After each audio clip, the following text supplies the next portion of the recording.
Hey everybody, it's Tim and Steve at Phantom History House. How are you tonight, Steve? I am exhausted, but I'm good. We'll explain that in just a second. Thank you, everybody, for being here for Phantom History House Calls.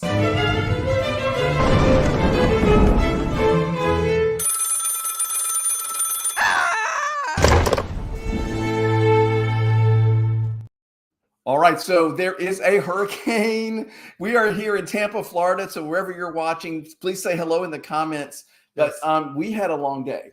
We did. We have been We had a setting long up day. for Halloween since Labor Day. Well, forever. Yeah, Yeah, for a well, long time. Like we did it sort of gradually. we did because we wanted to be smart about it, not wear ourselves out. So, of course, as Hurricane Helene is slowly making its way through the Gulf of Mexico, we're hopefully just only going to be on the outer rim of it, but we're still expecting some high winds and some rain. So, our back lanai looks like a murder scene.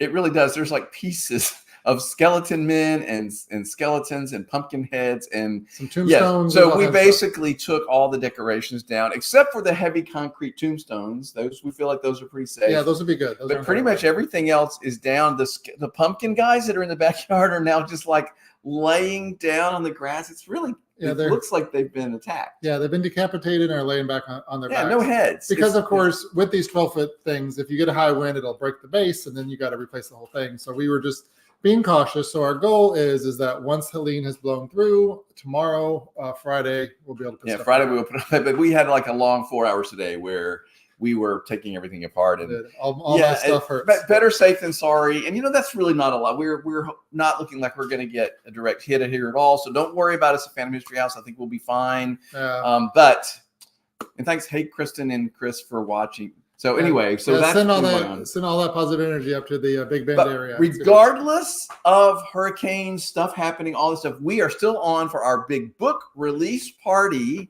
on Saturday. We're so excited. Yes, we are going to have most of the authors who contributed to our anthology here, Phantom Menagerie, where they wrote short horror stories about items in the house. Right. So did everybody get that? These are items in the house. We're so excited about this. They came here, they found the item that inspired them, and they wrote a story. And you wrote one too. I did write one too. You which are is now a exciting. published author. I'm kind of a big deal now. So, I'll let you sit next to me.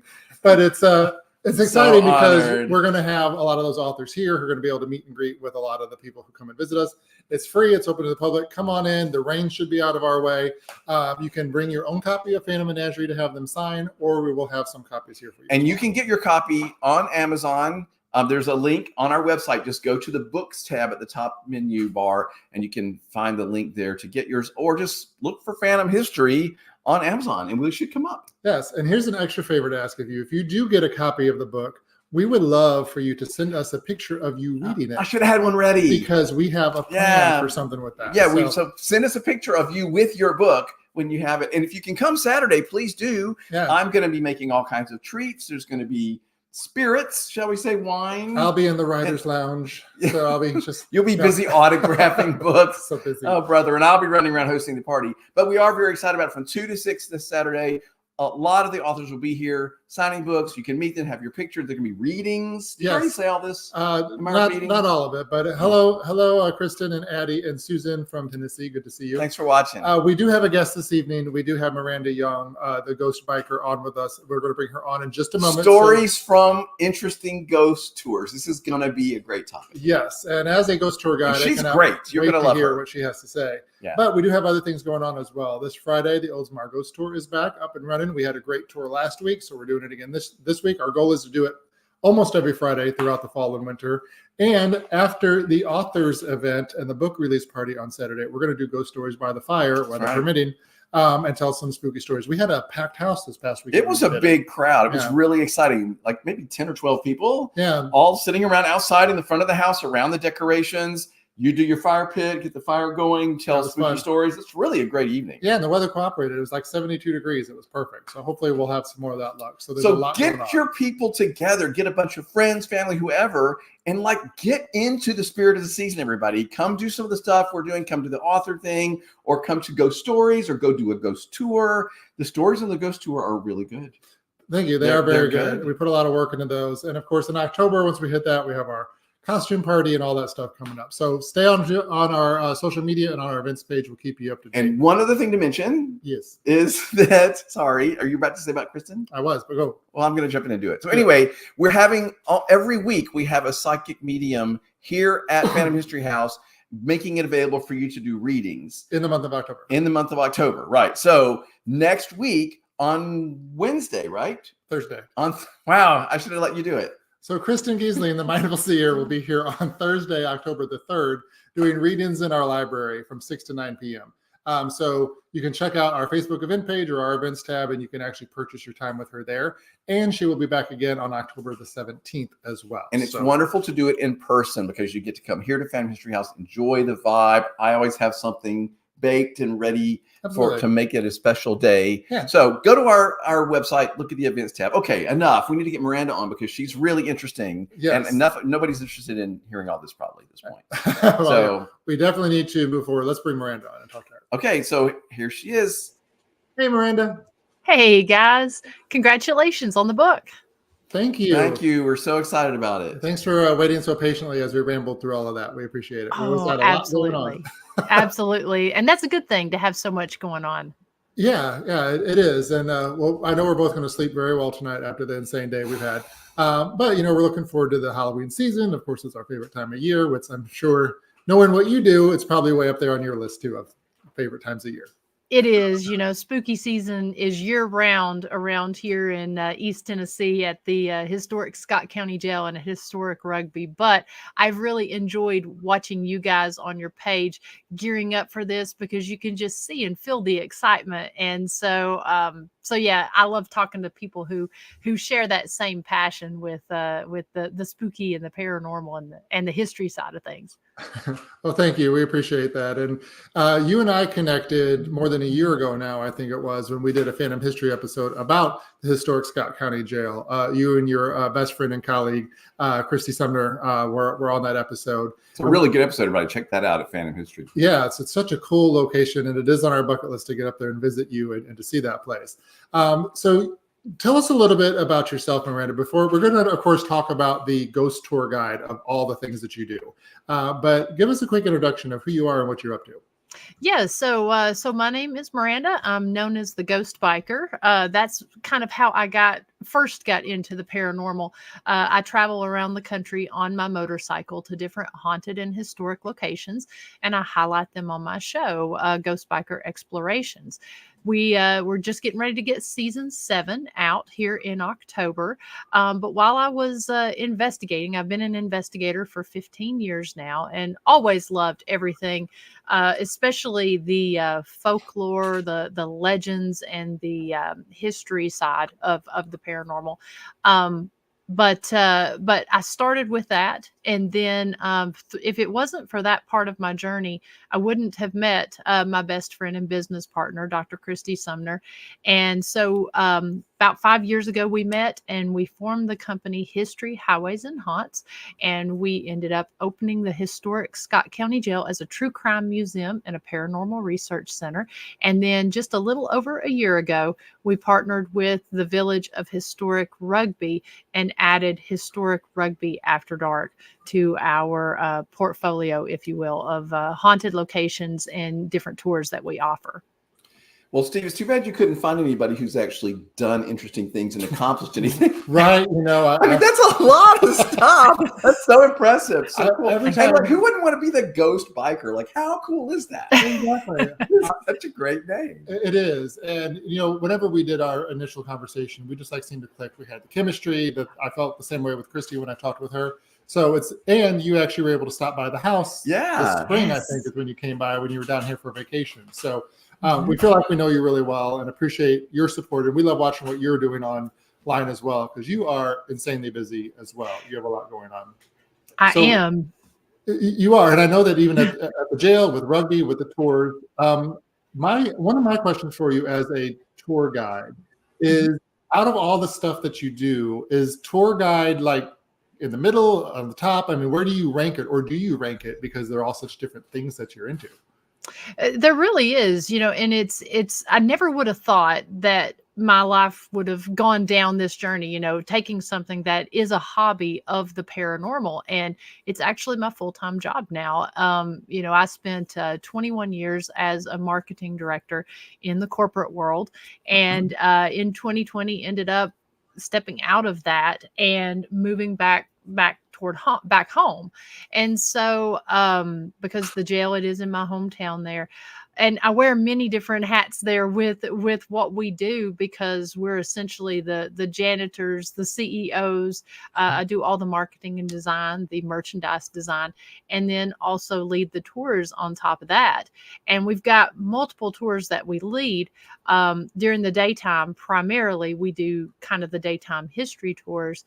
And then after dark, we have a full walk that goes around the town of Huntsville, telling the history as well as the paranormal stories. And then we also do a flashlight tour in the jail. And so we show video, photo, and audio evidence of things that we've captured there or other paranormal teams. And I would have to say tour guide actually ranks really high up there as one of my favorite things with this, because being able to share all of this interesting, fascinating history and spooky stories that people, when you see the building, I mean, it's a formidable structure in and of itself. I mean, it has a presence, but a lot of people don't realize all the history and spooky stories that go along with this. So being able to share all of that and either have experiences on our tours or hear folks talk about, hey, I've been around here all my life and I didn't know that, is something that I love sharing. Plus the fact that we're in a very rural East Tennessee community, and hearing people from all around the world hear and retell the stories of some of our inmates or jailers or deputies that worked at the jail is just something that's not just fascinating to me, but also kind of heartwarming that people all over the world know the stories of these folks in this area. Yeah, it's amazing to be able to share stories about people to kind of keep their legacy and their memory alive. Otherwise, they would have been lost to time. And that's one of the things that I love about storytelling and doing ghost tours, is that I'm able to kind of, and of course the spooky side, of course, is what I really love too. When you do these tours, what are your guests usually like? Are they usually like very into the paranormal and hope something happens? Are they just looking for the history side, or is it usually like a mix? Well, I like to always ask, because I like to ask if they believe, because I've had some tours where people, they're just looking for entertainment, just kind of passing through the area. Maybe they're there because a friend encouraged them to come and they're not really into it. And so some of them kind of want to be a little challenging sometimes and either debunk what we have going on or sort of kind of give you a hard time. So I always like to ask and find out what people's beliefs are. And I always like to tell them, I'm not here to change your beliefs. I want to just share some stories. You decide, and maybe I'll open your mind to some things. As a whole, we've been open for 3 years now at the jail, and we've been doing historic rugby for a year and a half. I would have to say the majority of people that have come on the tours, at least on my leg of the tours, they seem to be, if they don't believe, they're at least interested and kind of unsure. They've had experiences that they've not been able to explain. And so we try to, on our tours, we try to sort of educate if people are interested in the paranormal. We, try to tell them ways to take spirit photography, ways to best use some of the equipment to cut down on contamination from your phone and that sort of thing. And then we even do on those walks one little session, whether we're at the jail, we do one in a section upstairs in one of our more haunted areas, or on our tours at Rugby, we do a little session in either one of the buildings there, and just to see if the spirits want to communicate with us. And a lot of the time, they're not performing monkeys or anything like that, but when they do want to react, it's kind of an eye-opening experience. And we've had a lot of people that have left that said, I don't know 100% if I believe, but I don't know what just happened. That's a great way to say it. So you just mentioned one of the things that I wanted to ask, or at least talk about a little bit, and that is that whether they come to Phantom History House because they're into the paranormal theme, or whether they just are here because they're having a nice, they're in town on business. They want to. It seems to me, Miranda, and I want to get your opinion on this. It seems like almost everybody, once they realize this is a safe space and I can share, and everybody's being honest and open and a little bit vulnerable and everything, like almost everybody seems to have a story. Yes. If it's not, I had this thing happen to me as a child. It's like, well, this happened to my sister or whatever. So is that been your experience too? It seems like almost everybody has some sort of experience to share. There's always a story. And we always find we keep our tour group numbers small for that very reason, because we like to create an intimate experience on these tours. And for me, I like to keep them interactive as well. I have a specific tour there at Historic Rugby that I do that is a little more focused on, say, for instance, signs, omens, legends, folklore, and using the dowsing rods down at the cemetery and that sort of thing, because we like to really include them. And so we'll keep the numbers small so that we're not overcrowded inside of the buildings. But as I'm telling these stories, because I'm walking around talking for about 2 hours, and I'll ask questions, what are some of your superstitions or folklore that you grew up with? And we'll get a conversation going as we're doing the walk. And, I find that by keeping those numbers small, it really kind of encourages the people. If they're with a group that they know, they have no problem talking. But sometimes when you have 2 or 3 small groups together, maybe people are a little more shy and don't want to be put on the spot. But by doing that and keeping it interactive and keeping the numbers smaller, people tend to be a little more open about sharing those stories. Plus, I always ask at the start of my tours, not only do I ask them to, if they believe, but I ask them to tell me one thing interesting about them, and so that sort of helps me to know who I'm talking to, but then also it kind of breaks that ice. I think an icebreaker is really important, because people come on tours, I know, and they really don't know what to expect, and they don't want to be lectured to the whole time. They want to hear you, of course, they want to hear your stories, but I really like how you said making it interactive and having people involved. I think that's I like the way she said that. Tell me something interesting about yourself. Like that's not like who are you, putting them on the spot, but like I like the way you phrase that. Yeah, because, I'm going to be out there telling interesting things. At least I hope they're interesting stories to people that may be a little bit different and out of the norm, and that's great if you're Joe from, Tallahassee and you're a insurance broker or something. That's great and all, but tell me that you can, I don't know, write with your foot or something really interesting that maybe, people that it also kind of tells me a little bit of psychology there. It tells me a little bit about your personality too, without telling me too much. Yeah, exactly. Smart. And getting to know your group is critical, because you always talk about you adjust a little bit for who you have sitting there. I don't think any two tours are exactly alike. No, I love to hear that, because, some of mine, I mean, especially the jail, I can tell those stories. Of course, I'm always learning.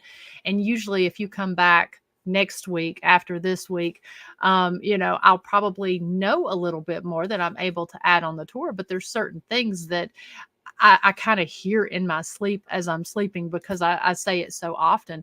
But I do actually tailor the tours specifically. Just this past week, I had a tour that had a girl that was very, very scared. And so and we talk about some pretty touchy topics sometimes there at the jail that could be triggering, i.e. suicide and death and murder and stuff of that nature there inside the jail. And so I do sort of adjust how we talk. I can't help if the spirits want to communicate with the people. And sometimes that can be, it can kind of be a little funny and kind of change things, because one of the spirits there kept grabbing her boyfriend's pants and pulling on him and touching him and all of that. And she was not too happy about that occurring during the tour. But then you'll have other people that are maybe more into the history side of things, or just they don't care as much about the history and they want to know the ghost stories. So I'm like you, Steve. I tend to, I don't think I ever have a tour that's 100% the same. Yeah, because like you said, we know these stories so well because we've shared them so many times, but based on how people react to them and what you can kind of tell what they want to hear. I remember when I would do tours in Ybor City, sometimes the ghosty stuff was like way down on the list because people just wanted the history, so I kind of had to adjust a little bit. I think Kristen has a really good question, which is one I was going to ask you as well. You talked about how you have some difficult visitors or hard visitors. What do you do with those specific visitors to engage them? That is a good question. That is a great question. And it really depends on kind of what makes them a hard visitor. And that's why I learned pretty quick to ask that question of, first off, do you believe, in spirits? I don't so much. And it's interesting because when I ask, do you believe in spirits? 9 times out of 10, I don't have to ask, what did you have an encounter? Because most of the time they'll say, I believe, and here's why. But now I did have someone on one of my tours, or actually a group on one of my tours, that they wanted to challenge the equipment that we give them a K2 meter to carry on certain tours, and trying to challenge, how does this work, this and that. And that's why I always try to say, here's best practices with using that. Put your phone on airplane mode, that sort of thing. As far as trying to engage with them, I kind of leave that up to the person. And so I'll engage in the beginning, trying to get them to communicate back and forth with me. And then eventually, as we're going through the tour, if someone's being loud or if someone is just clearly there because they're with other friends, then maybe they're not as interested. I just sort of, you get to a point to where, you just have to just kind of move on. And if they want to engage with you, that's great. But I try to pull that out in the beginning. And then if they don't proceed with it, then I go on about the tour. Yeah, I think it's important to kind of set expectations of, this is what's going to happen while we're here. Of course, you can't predict everything, but that's kind of what the plan is. Which makes me wonder, have there been tours that you've led where something happens that's completely unexpected and you're like, wow, this is new? Does that happen? We've had that happen several times.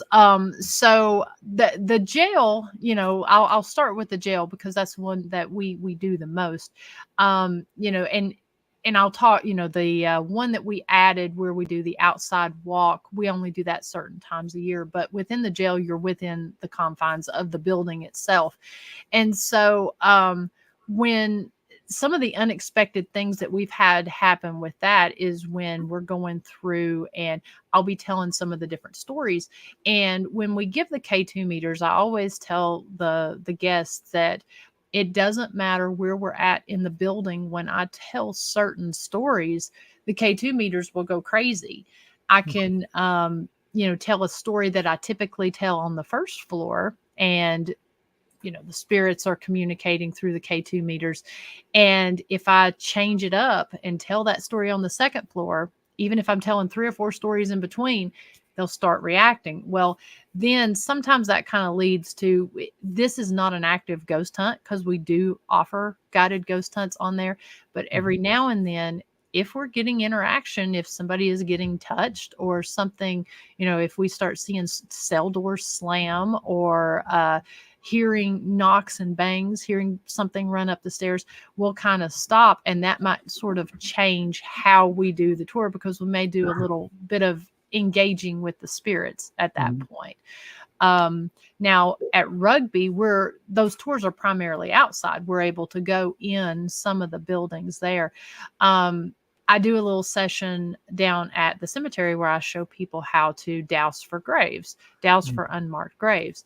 And even to the point where you can, I'll show them how you can tell the sex of the person in the unmarked grave, or even the approximate age with the dowsing rods. And so depending on whether people want to, and I let them try the rods, try it for themselves. So sometimes that will change. If people are really interested in using the rods there in the cemetery, that may change how many stories I tell about of the different people who are inside that cemetery. So without telling us the story necessarily. Can you mention that there are certain stories that you tell that always get a reaction from the spirits? Can you give us an idea of what kind of stories those are that tend to always get these? I'm just interested in like, well, what kind of story would that be? Not that you necessarily have to explain it all. But. No. So what we try to do, and we try to make this as immersive as an experience as possible without turning it into a guided ghost hunt. We don't allow outside equipment, but we do give the K2 meters. And so there is one story in particular where there was a paranormal team that was there at the jail, and while they were investigating, they hear someone say help in the hall. They were inside the kitchen. They go outside of the kitchen with their cameras. Their tools are going off at this point. And on the camera, they actually catch a shadow figure rip a picture off the wall and throw it 4.5 feet across the room. What's fascinating when it comes off the wall is that it flips in midair when it goes.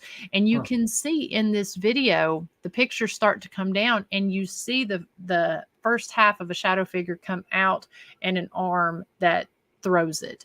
And so every time I show that photo or that video when we're there in the kitchen or on the second floor, as the picture comes off the wall and the team screams, the K2 meters start going off like crazy. Wow.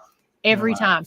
And then we also slow the video down. Same thing. Now, these videos, they're not connected to the internet. The power is cut off on the second floor, so we don't have the contamination.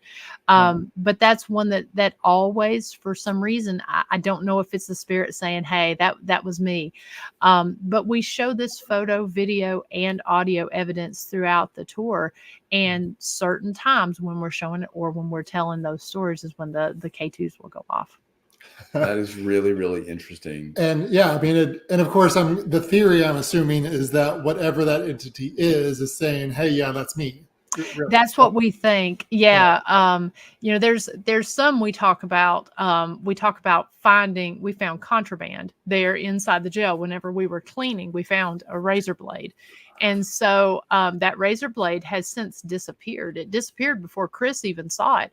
I was cleaning out under the dumbwaiter system, found this razor blade that had just been stashed up under there. So I sat it on the table with the rest of our cleaning supplies.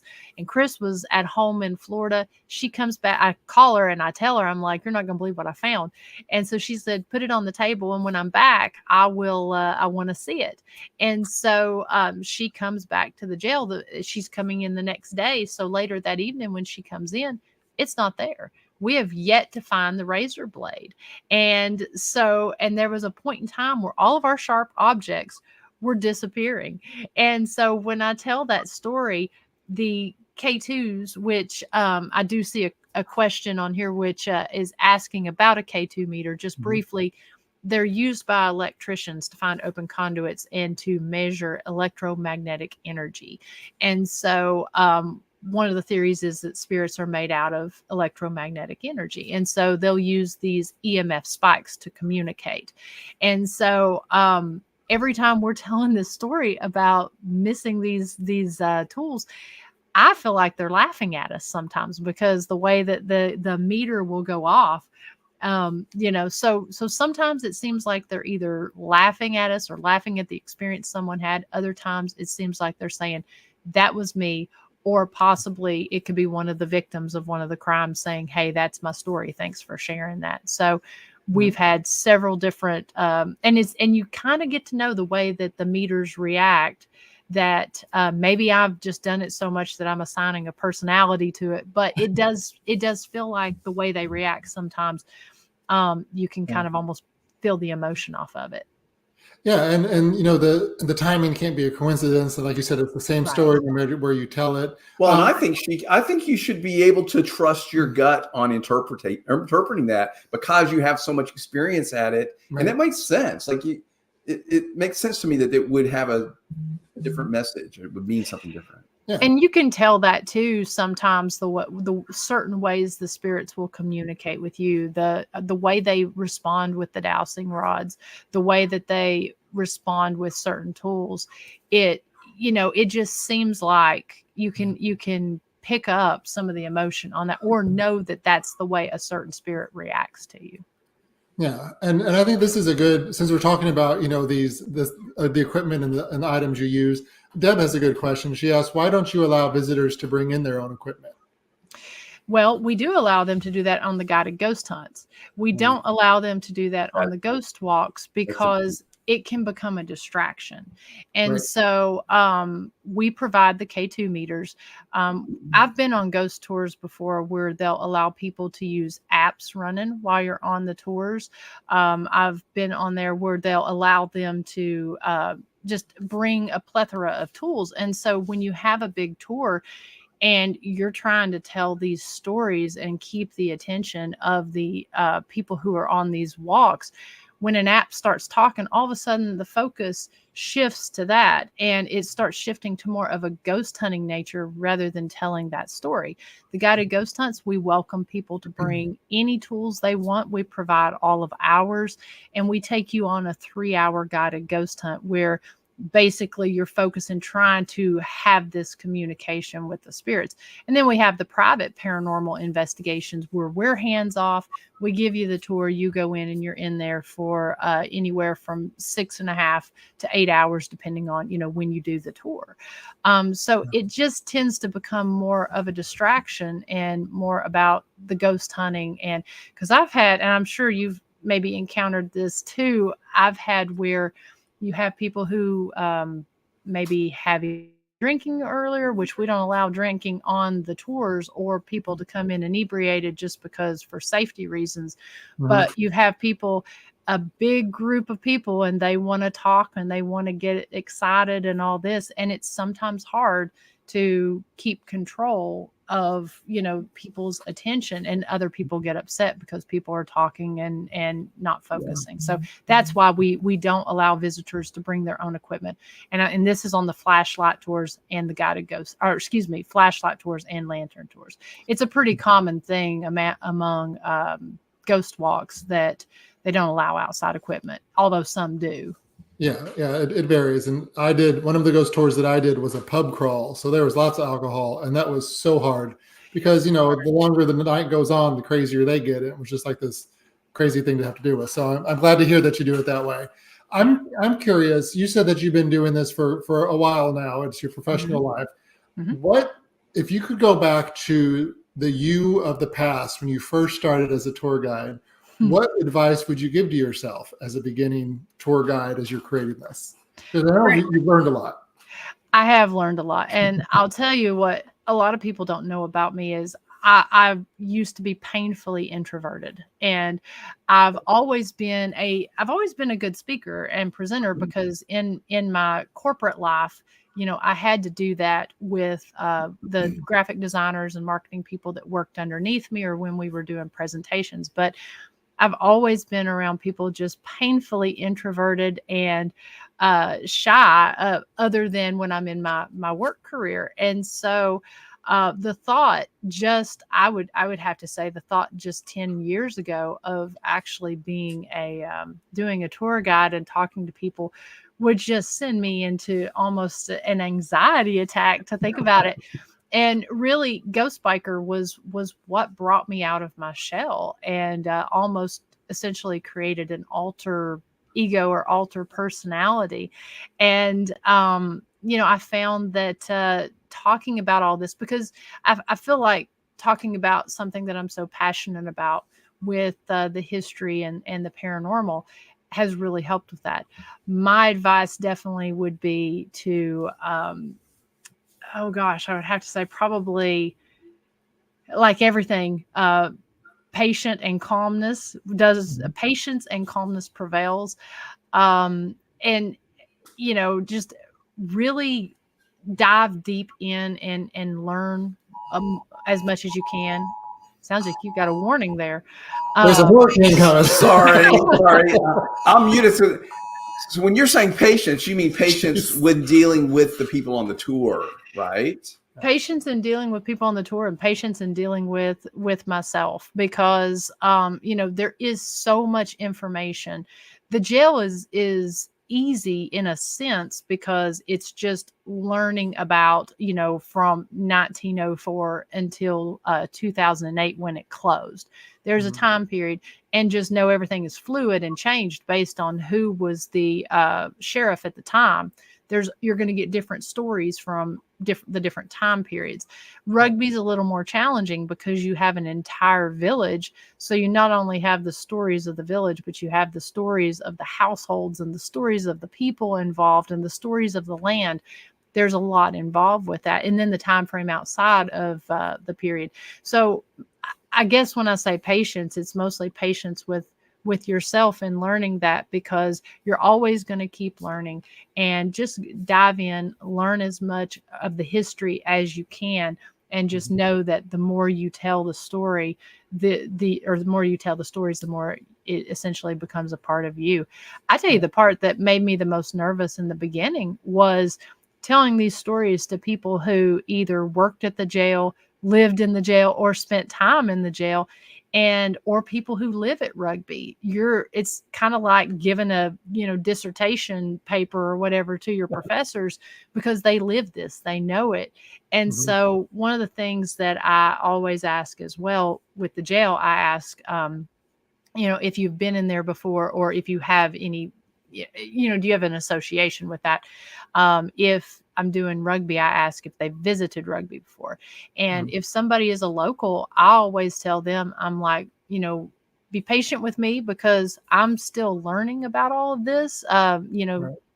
If we've not had anybody walk in from the 1970s that worked there, we don't know, until somebody tells us. So I always tell them, if they have anything that they can add to what I have to say, please feel free to do that, because it just puts another piece of the puzzle together for us.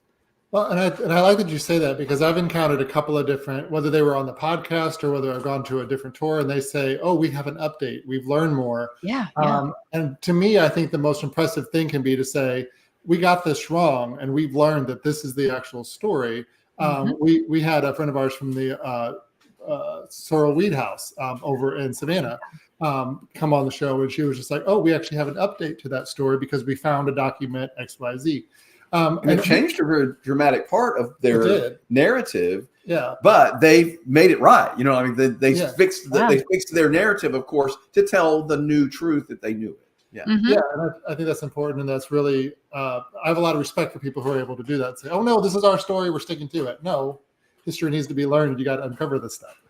Exactly. And that's what we do. And that's what I like to tell. And I'll always tell people, whether it's an investigator coming in for an investigation and we're prepping them for their investigation, we'll tell them, it's just like, if you get into this area and you start getting activity like this, just be aware, that, like the second floor, be aware that from 1904 to 1922, this was maximum security.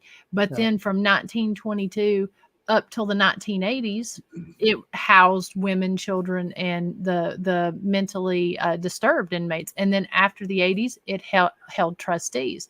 We didn't know about that middle period.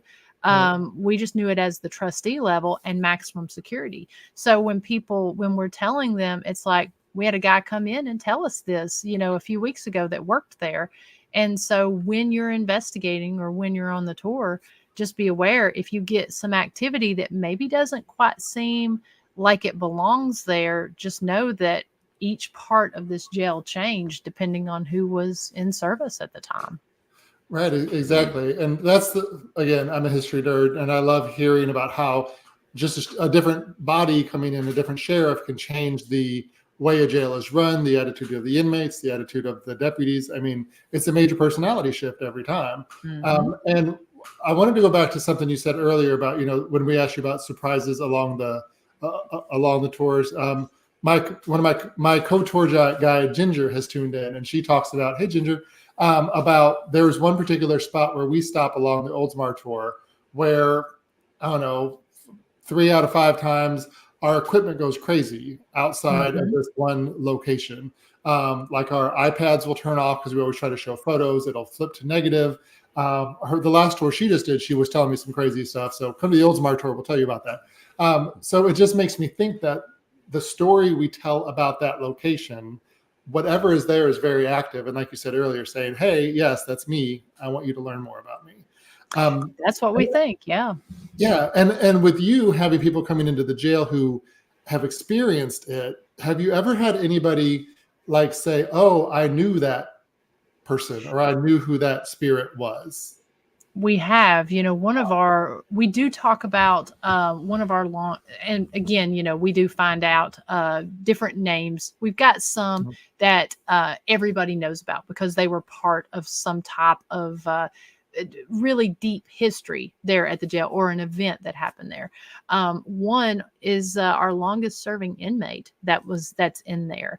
Now he, being a county jail, typical sentence was anywhere from, a few weeks up until, right around about a year, maybe a little over a year. We didn't do long term, but we did have several long term inmates that did stay there. And one in particular, our longest serving one that we know of, he was in there for 7 years for murdering his wife. And we actually have a picture of him with his daughter in there. We have his story from the newspaper. We also have his records of his arrest. He was a master mechanic, and he saved the county so much money because the sheriff petitioned the judge for him to serve his sentence out there at the jail rather than sending him to Brushy Mountain State Prison. And by doing that, he worked on all the officers' vehicles and all the service vehicles.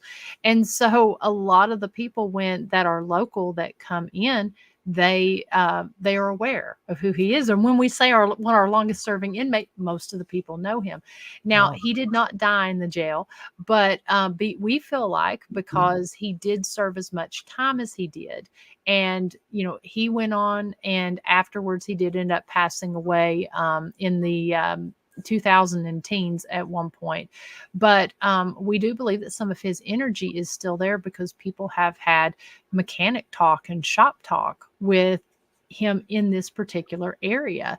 Wow. And so we've had people who, every time that happens, it's like we have people who know who that particular guy was. Wow. That's cool. That's wild, being able to connect with somebody you knew in life, because, who can say they've had that experience? Not very many, unless you are actively investigating stuff. That's just not something that happens to you all the time, which is awesome. Yeah, that's true. That makes your tour so personal for people. Like, and that's, I think that's one of the really cool things about what you're doing, Miranda, is like, you're talking, like you said you're talking about their place, this is their home. This is a place they know. They're very proud of it. Mm-hmm. You're being very respectful, and they know that, you've made that very clear.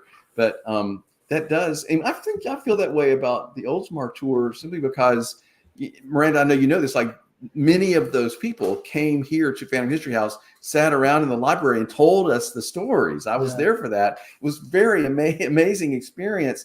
So you felt a responsibility, right? To like really get that right and be respectful and tell their story the best way you could. Well, to Miranda's point earlier, when you're taking somebody on the tour that lived it or knows it, it's like the dissertation thing. I was the same way. Our first tour we did with the people that told us these stories, and I was nervous because I'm like, I don't want to offend anybody. I want to, and I'm not exactly shy.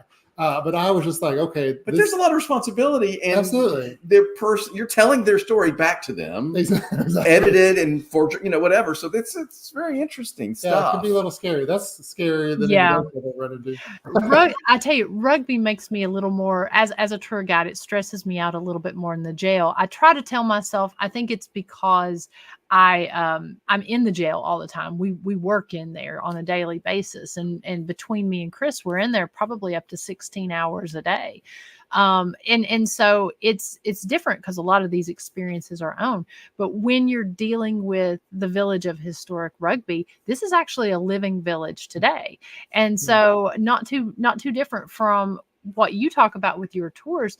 We're sharing a lot of the stories that the maintenance guy, the head of housekeeping, has experienced. The commissary lady that runs the commissary there, the general manager of Rugby, we're sharing experiences that they've experienced on a daily basis, as well as sharing the history of the original colonists that lived in these homes, and the reports of strange phenomena happening actually goes all the way back to the 1880s. Whenever the original colonists were there, they had documented some strange activity that happened at that point.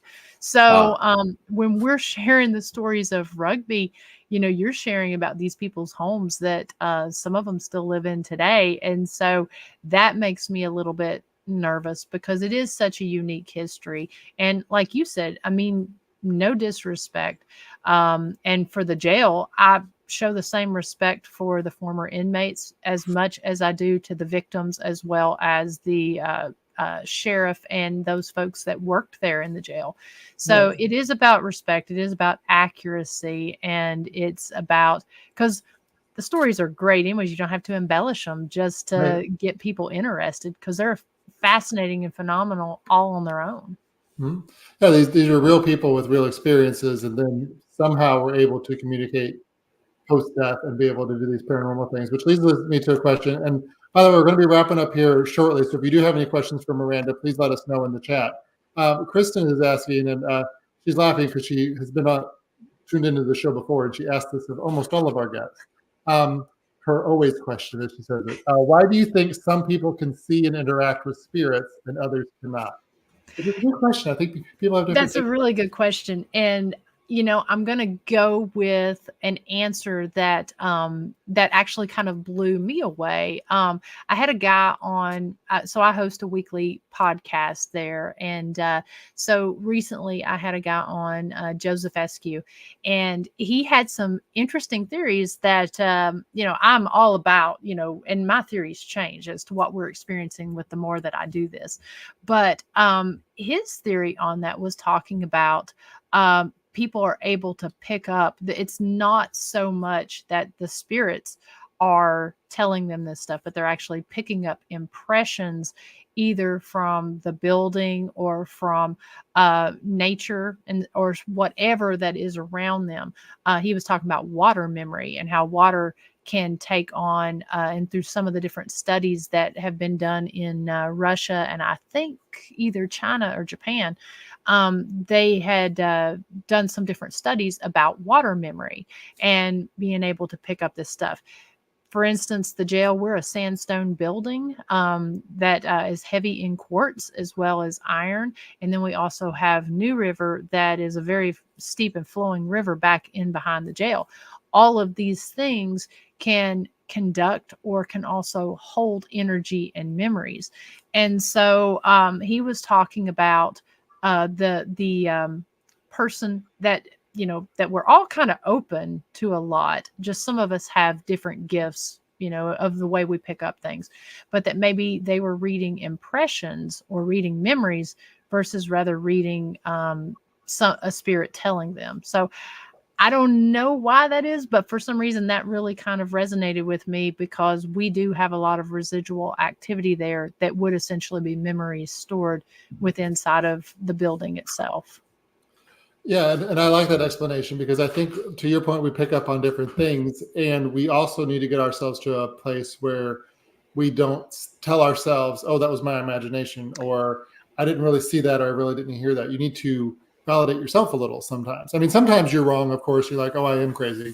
But I think sometimes you have to validate yourself and say, you know what, I did hear those footsteps upstairs. Well, I think the more you study it and hear conversations like this one, the more you sort of become open to the idea. Yeah. And I feel like that's part of the first step. I just had talked about Kristen's doing her readings next week. And I just had a conversation with her about that, because she does work with what she calls the seekers, or people who are just starting to tune into and want to explore this sort of intuitive abilities or whatever. And I think it's really interesting. And I think you have to sort of get the idea that you're interested and maybe there is something there. And then there are people that can help you. Yeah. Yeah. And I do think there has to be a sense of openness as well. I'll tell you, one of the things I do, I don't do it on any of my shows. It's a personal experience thing, is I'm an artist and I draw. And so sometimes when I investigate, I got to where I was like, I would see things. I cannot explain it anything other than automatic writing. And so an example of this is I would see features. I would never see like a man or a woman. I would see, for instance, as I was sitting there, investigating, I would see things like high cheekbones, kind eyes, narrow face, what have you. And so I thought, why don't I try drawing this? And so on a couple occasions, one in particular, Octagon Hall in Franklin, Kentucky, I sat down in the summer kitchen there. I set up my tools and I started seeing these certain things. I started seeing, like I said, the kind eyes. And so I'm sitting there just drawing by candlelight what I see, kind of the way an automatic writer just sits and starts writing. And I end up drawing this man, and he's, as I'm drawing him, I couldn't see hair. So I start asking questions. I'm like, are you bald? Then nothing lights up. I'm like, are you wearing a hat? And so all of a sudden, my tools that I had sitting there started lighting up. So I'm just sitting there and I start drawing this floppy hat. So I'm sitting there thinking, okay, maybe it's a slave trader or something of that nature. And what I had done before I sat down to draw, I have to add that I had a conversation with the spirits and I said, show me something that I can identify. Show me either a person that's here or somebody that is important to you, just someone that I can identify. And so as I drew that, and it was part of a 2-night investigation, the next day when the museum up there had closed, I came in for the investigation. A guy that was with me said, hey, Miranda, you want to come over here and see this? And he said, bring your sketchbook. I brought my sketchbook and I came face to face with the man that I drew. He was even wearing the exact same floppy hat and he had the exact same beard that I drew. And it turns out he was the caretaker of the location. And so I feel as though the spirits showed him, and we've since become really good friends, and we've even talked about this at a psychic fair. It was really wild because I have no explanation for that, and so he, I think that the spirits wanted to show me somebody, or at least the building or something wanted to show me something that I could identify that was important to them, and him being their caretaker. I've since done this on 3 other occasions. The other one was in a church. It was an active Baptist church, and they were having some weird activity. And so I was a part of a team. We were called in to investigate. And I thought, I'm going to draw in here. And so I felt like I was getting rushed, and I am in no way a medium, no way psychic. Like I said, I don't even know what this is, but it worked. And so I told the preacher, I said, go up on the pulpit there and just preach a little 15-minute sermon like you're just doing a normal Sunday sermon. And before I started drawing, a little staple or I didn't know at the time, fell and hit my drawing pad. And I'm sitting in the middle of this sanctuary and I flick my little light on there and I see the staple and I'm like, well, that's weird. So I set it aside and I started drawing, and it just goes to show, don't go in with a preconceived notion, because I started thinking I'm going to be drawing this little old man, is what I was sitting there thinking. I ended up drawing a kid. And like I said, I never know what I'm drawing until it's done. And as soon as I showed him the picture, the preacher and the secretary said, I know who that is. And they pulled up a phone or pulled up a picture and said it was a kid that had passed away in an accident. And we actually ended up going across the street to the cemetery, and a different picture of this kid was on his tombstone. And so I kind of got to thinking when I was sitting there, the staple made me think of like you're sitting in church and all of a sudden a kid turns around and they're just like looking at you and they're like, hey, here, let me get your attention. Throw something at you. They're bored and need to do something. Yeah. Yeah.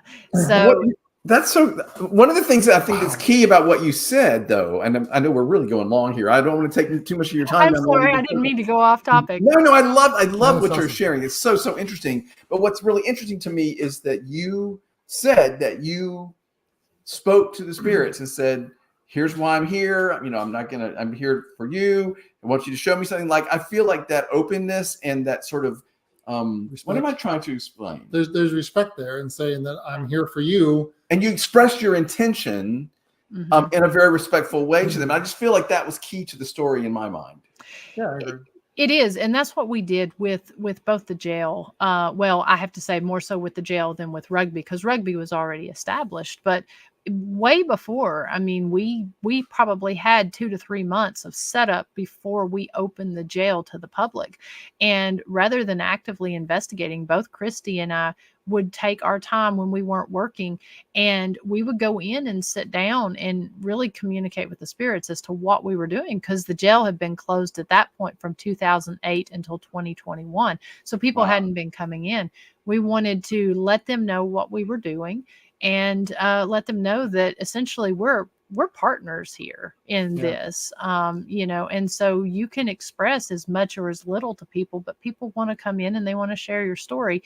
And so we probably, I would say, spent probably at least a month doing these conversations before we actually sat down and tried to do investigations, and showing them the tools and doing all of that sort of thing. So I have so much respect for the spirits that are in these locations, because if they don't want to talk, they won't talk. And if they don't want us doing something, or if they don't like the way we're being treated by the guests that are in there, they let us know and they let them know. So, well, to me, it was really important that you were also setting up this business, and you wanted to make sure that any entities that were there understood that you were being respectful, and you wanted to share the history, and you thought, like, just sort of, like you said, sort of expressing your intent of the work. I just think that's really cool. Yeah, I mean, you're going into somebody's home. You want to be respectful to them in their home. This is kind of like the same thing. And before we let you go, I wanted to ask this last question, and Kristen kind of read my mind. Going back to the church thing you were just talking about, a couple of things. I have never heard of a Baptist church being so open to a paranormal investigation. One, that's like unheard of for me. And so I wondered if you could give us like a short version of how it got to the point of a Baptist church saying, "Hey, we need a paranormal investigator." Well, it's interesting because this church was actually on very interesting land as well. And so I do think the land played a part in what was going on inside this church, but it was a secretive investigation. And when we went, it was actually the pastor as well as the secretary that called us in. And it was a group of 5 of us that we went in there. We had to, we were not allowed. Well, we could release evidence. We just could not show any identifying features of the location. And, basically they wanted to know what was going on, because there was some dark activity going on in this church. And the dark activity was going on in the downstairs area of the classrooms, and it was the area where the children's area where some of this stuff was happening. And so now again, when I was upstairs, I felt like I was getting bum rushed. You had in this area, you had Civil War activity, you had very, very heavy Native American activity, and then just a church by its own nature has got joyful, sorrowful, a lot of interesting energies that come inside of the church itself. And so it was, like I said, it was a very secretive investigation, but it did yield some interesting results. And we got some, I'll tell you, down there in the area of the classrooms where the dark activity was happening, I was one of the only female. Well, actually, at this time, I was the only female on the team. And so I wanted to go down there specifically by myself to see if we would get different reactions from at the time, I was pretty young, a fairly young female in the area, as opposed to these other guys who were, very fit, active, that one was a police officer, one was, military, that sort of thing. So we wanted to see if that energy changed. And I'm trying to remember, because it's been so long. I don't remember exactly what the voice said that we captured when I was down there, but it was just this deep, garbly, just creepy voice. I think it said "get out," which is a common thing. I don't really think a lot of that, but just the nature of the voice when we heard it, it was a very creepy voice down there. They didn't like us interrogating them down there. It's always the basement. It's always the basement. We don't have a basement. Well, here. because I think creepy things happen in basements in general over time, if one might extrapolate that. Miranda, you've been so interesting. I just realized we've kept you almost an hour, and you've been so kind and generous to talk with us all this time. This is really interesting stuff. It is. And thank you so much for taking the time to talk to us and to share your experiences. You're so involved in the paranormal community in all aspects. We could talk to you for 5 hours. We're not going to do that to you. But we hope we can talk to you again. We always love catching up with you and hearing all the great stuff you have going on. And so let's remind everybody again where they can find all the great stuff you're doing. Yeah, so we have a lot of stuff going on, so get your pen and paper out because there's a lot to note. If you're interested in following my show, Ghost Biker Explorations, we are releasing season 7. A new live episode will come out every Tuesday night at 9 p.m. Eastern time during the month of October. You can watch that on the Ghost Biker Explorations YouTube page or YouTube channel or Facebook page, or www.ghostbikerexplorations.com. You can also watch all the past seasons lives, my weekly live stream that I do on Thursday nights. All of that can be found if you just go and Google Ghost Biker Explorations. If you're interested in the historic Scott County Jail, just key that into Facebook and YouTube, and you can watch some of our episodes from our podcast live stream that we do there, as well as some of the evidence that has been captured there. But we're extremely active on the historic Scott County Jail Facebook page. You can also find information on rugby under Historic Rugby After Dark, and on History Highways Haunts.com.